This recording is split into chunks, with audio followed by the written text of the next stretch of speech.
Hello friends, this is Shubham and welcome to my YouTube channel. So today in this video, we will see how to deploy a machine learning Flask web API using Kubernetes. So this will be a continuation to the deploying the Flask application to the Docker video which I created 2 to 3 days back. Okay, so I will provide the link to that video in the description below. Please have a look at that video and then you can come back to this video so that you can understand a little better. So this will be a implementation video, and if you want in-depth video on Kubernetes and its installation, so I'll probably make another separate video on that as well. So let's start.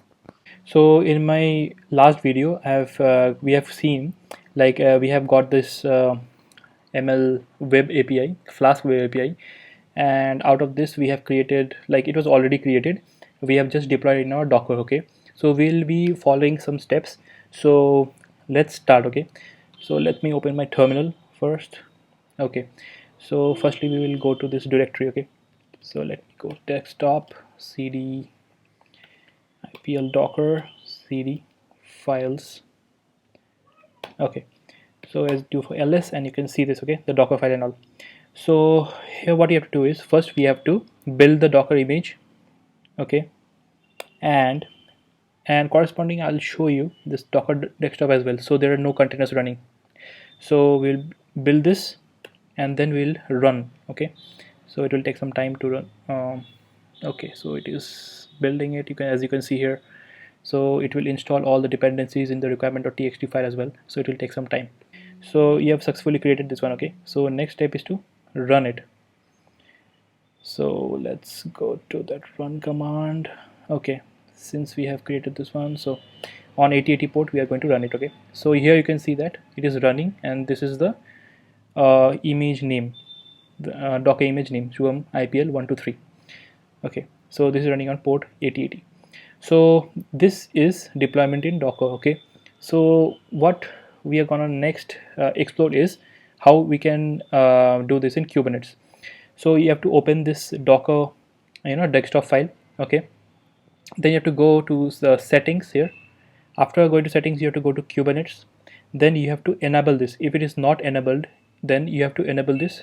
Okay, so that it connects automatically to the Kubernetes as well. Okay, so next thing is development of this file. Okay, deployment.yaml. Okay, and Kubernetes accepts this YAML file, and it is just a superset of JSON. Okay, I'll show you this part as well. So let me open it. Here you go. So it consists of two parts. Okay, this is called a service part and this is called deployment part. As you can see, the API kind is deployment and here it is service. So what is deployment and service? So since this video is like on the implementation part, so I'll give you a high level description of all of this. Okay, so deployment purpose is to declare like how many replicas of a pod should be running at a time. Okay, so in deployment, as you can see here, 4 replicas. Okay, so it will create 4 pods, and it will it is like 4 instances of, okay, the same thing. And what are services? Services are used to target the pods.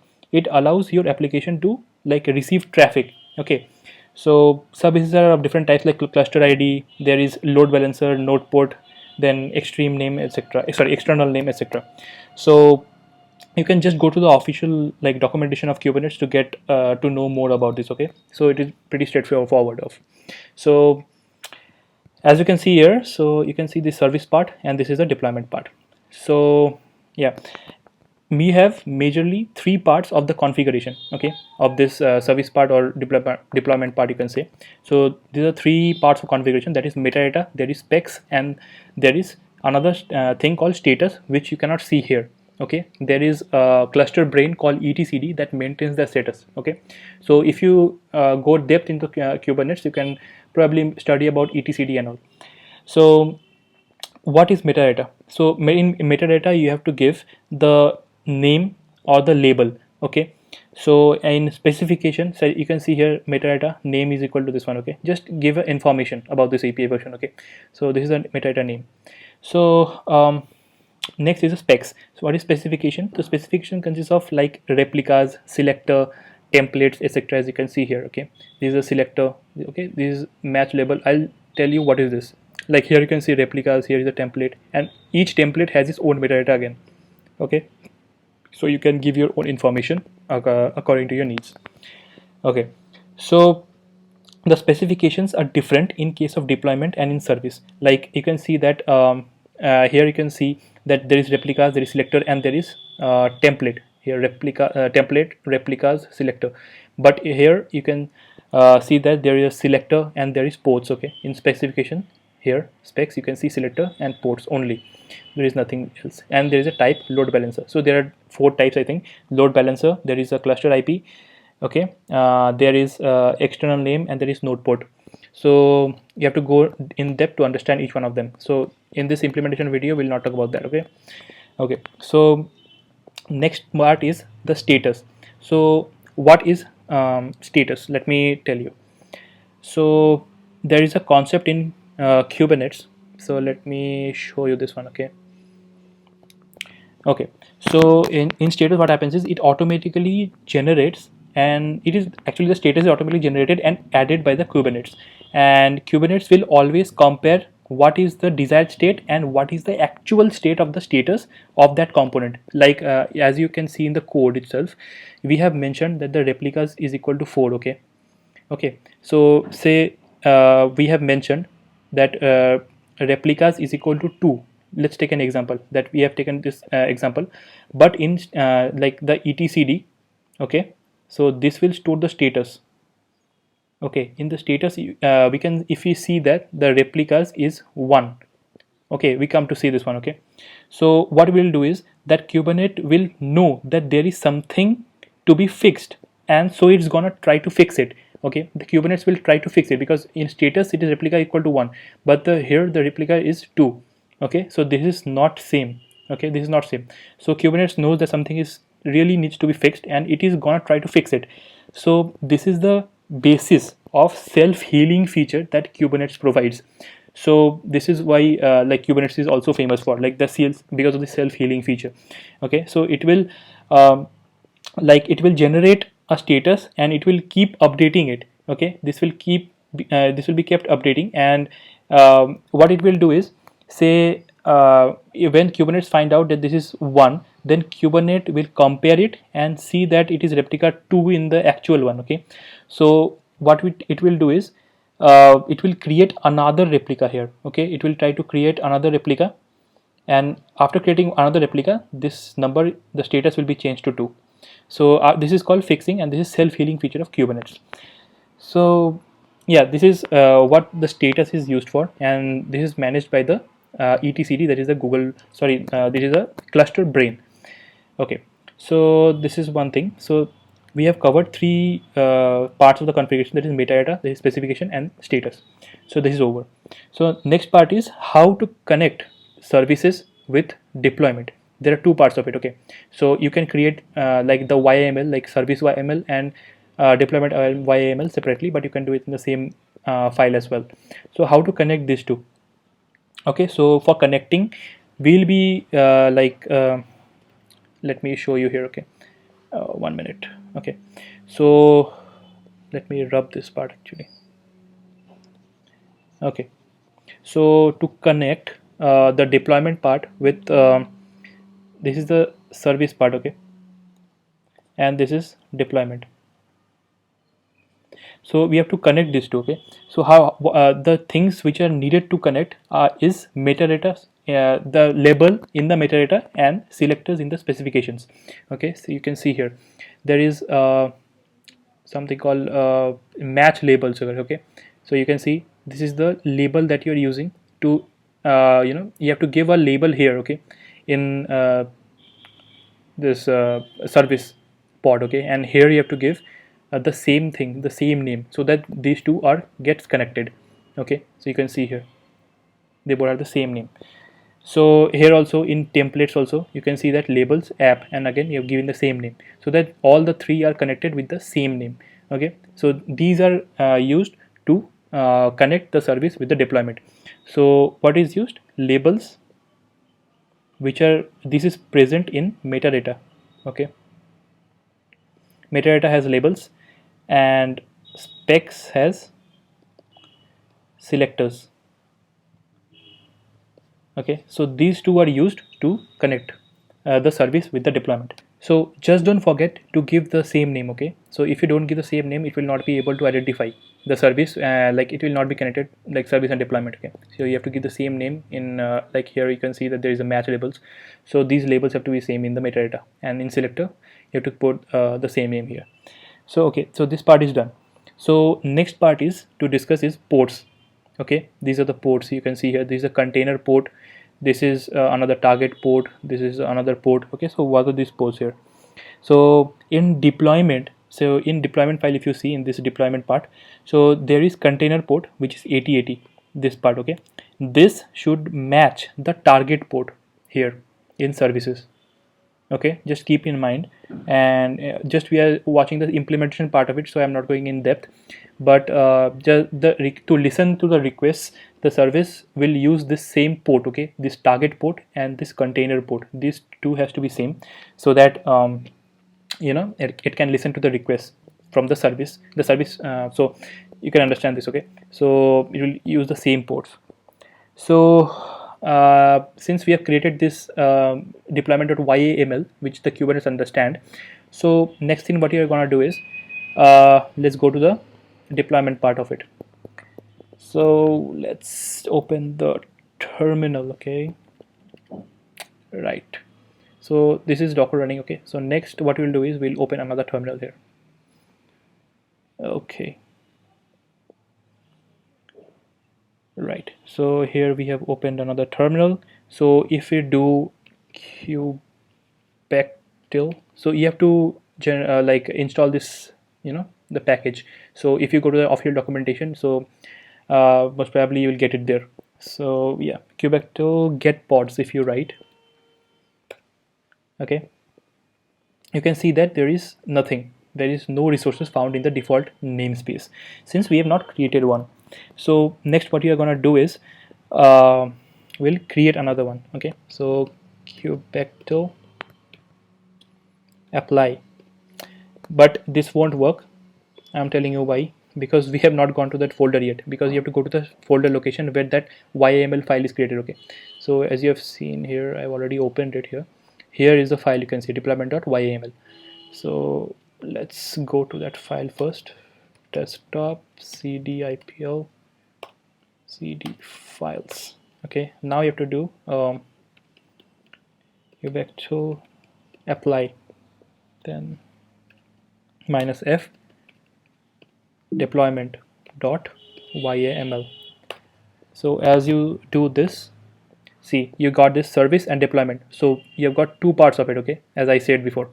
So now if you do a kubectl get pods, you can see that 4 replicas of it. Okay, there are 4 replicas here, as you can see, and in the code, if you see, let me go to the code.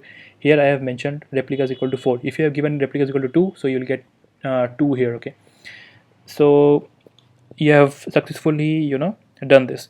So next what you're gonna do is you're gonna check the logs of each pods here. Okay, so let's check the first one. So kubectl kubectl, then logs. Okay, and this part, so you can see that it is running in port. Okay, this is the port number, you can see here it's successfully running.